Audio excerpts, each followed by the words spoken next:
video kali ini saya akan menjelaskan tentang dampak korupsi bagi masyarakat dan negara. Nah, yang pertama itu ada dampak ekonomi. Di dampak ekonomi itu terbagi lagi menjadi 3 bagian. Yang pertama itu menurunnya pendapatan negara.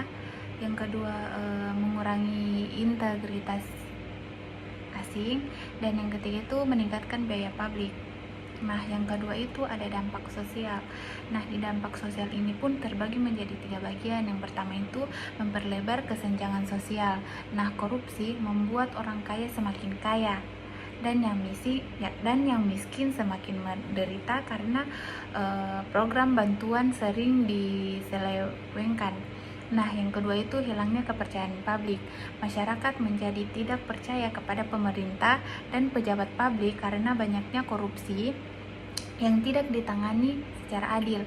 Dan yang ketiga itu ada pendidikan dan kesehatan terganggu.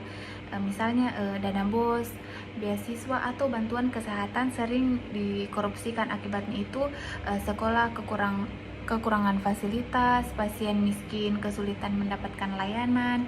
Dan yang ketiga itu ada dampak politik dan pemerintah. Nah, yang pertama itu merusak demokrasi, politik uang seperti sogokang saat pemilu dan jual beli jabatan dan melebihi sistem demokrasi. Dan yang kedua itu meningkatkan ketimpangan kekuasaan. Pejabat yang korupsi cenderung mempertahankan kekuasaannya dengan cara-cara tidak etis seperti manipulasi hukum atau kekerasan publik. Nah, yang keempat itu ada dampak terhadap moral dan karakter bangsa.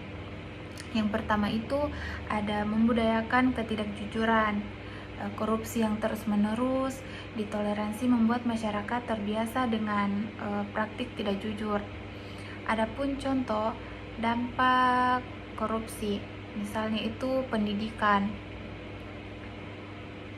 sekolah rusak, dana BOS diselewengkan, guru honorer tidak dibayar tepat waktu, dan contoh bagi kesehatan itu misalnya seperti obat palsu, alat kesehatan tidak lengkap, dan layanan buruk. Sekian dari saya. Wassalamualaikum warahmatullahi wabarakatuh.